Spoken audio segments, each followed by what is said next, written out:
서울 장충체육관, 광복절 경축식, 그리고 세 발의 총성. 총알은 박정희 대통령을 향했지만 그 옆에 서 있던 영부인 유경수 여사를 관통했다. 대한민국의 국민의 어머니, 수백만이 의지하던 그 따뜻한 존재가 순식간에 쓰러졌다. 그 순간 대한민국 전체가 흔들렸고 그보다 더 깊게 무너진 집이 있었다. 바로 박정희 대통령의 가족, 그리고 22살의 박근혜였다.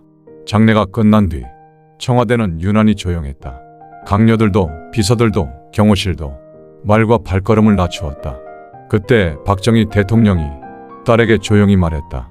대통령의 부재보다 국가의 어머니의 부재가 더 크다. 네가 그 곁을 좀 지켜주면 어떻겠니? 22살, 누구나 청춘을 시작하는 그 나이에 박근혜에게 돌아온 건 청춘이 아니라 책임이었다. 그녀는 원치 않았던 길을 선택한다. 그건 권력의 길이 아니라 어머니가 남긴 빈자리, 그 책임을 대신 짊어지는 길이었다. 청와대에 다시 들어온 첫날, 박근혜는 복도에 은은히 남아있는 어머니의 국화향과 정리되지 않은 책상, 곳곳에 남은 손때를 보았다. 문만 열면 언제든 어머니가 그래, 왔니? 하고 웃으며 맞아줄 것만 같았다. 그러나 울고 있을 시간은 없었다. 유경수 여사가 남긴 자리는 단순히 영부인의 자리가 아니었다. 밤새 민원 편지를 읽고 지붕이 새는 시골집을 찾아가고 장애인 시설을 돌보고 군인들에게 손수 만든 인형을 보내고 서민의 목소리를 듣던 그 따뜻한 자리였다. 박근혜는 그 일을 그대로 이어갔다. 외교 행사에서 어머니처럼 조용하고 품위 있는 태도로 손을 내밀었고 보육원 고아원 장애 시설을 방문해 어머니가 생전에 챙기던 사람들을 다시 만났다. 사람들은 울며 말했다. 영부인께서 다시 오신 줄 알았습니다. 박근혜는 그 말에 답하지 못했다. 다만 마음속으로 되뇌었다. 엄마가 남긴 길을 내가 이어야 한다. 이때부터 평행선의 서사가 시작된다. 시간이 흐를수록 사람들은 박근혜와 유경수 여사를 자연스럽게 비교하기 시작했다. 조용한 성품, 절제된 태도, 약자에 대한 관심, 행사의 작은 디테일까지 직접 챙기던 꼼꼼함. 두 사람의 모든 행동은 서로를 닮아 있었다. 하지만 닮음은 단순한 성격의 닮은 꼴이 아니라 운명의 연속성이었다.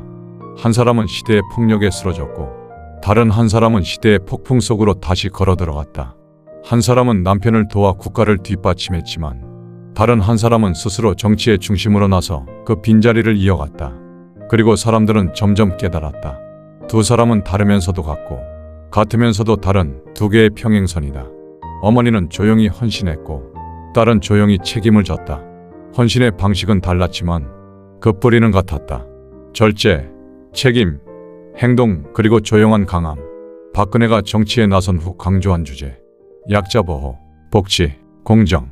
이 역시 유경수 여사가 생전에 중요하게 여겼던 그 신념 그대로였다. 기자들은 말했다. 그녀는 어머니의 그림자를 따라간 것이 아니라 그 길을 다시 건설하고 있다. 그러나 박근혜 개인에게 이 길은 찬사만 있는 길이 아니었다. 어머니를 잃고 아버지마저 잃고 긴 고립을 견디며 무수한 비난과 찬사, 기대와 실망을 모두 감당해야 했다. 그럼에도 불구하고 그녀가 흔들리지 않았던 이유는 단 하나였다. 22살의 그녀가 지나온 길을 보면 흔들릴 감정이 남아있을 리 없었기 때문이다. 훗날 탄핵의 혼란 속에서도 수십만 명이 거리로 나섰다.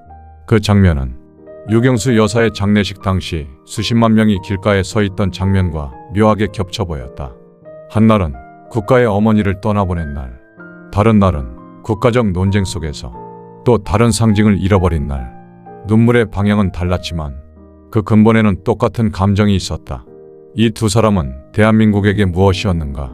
유경수와 박근혜, 두 사람의 삶은 시대를 넘어 한 줄기로 이어진 이야기였다. 어머니는 국민을 품었고 딸은 그 빈자리를 품었다. 어머니는 국가의 어머니였고 딸은 국가의 책임을 짊어진 대리인이었다. 그리고 두 사람 모두 말보다 행동이 많았고 조용한 헌신을 선택했다. 이 모든 서사의 시작은 1974년 국립극장에서 울린 총성과 그 총성이 남긴 슬픔 속에서 22살의 박근혜가 조용히 청와대 문을 열던 바로 그 순간이었다. 그날 시작된 평행선은 지금도 대한민국 현대사 속에 묵직하게 이어져 있다. 누구도 쉽게 흉내낼 수 없는 두 사람만의 길로.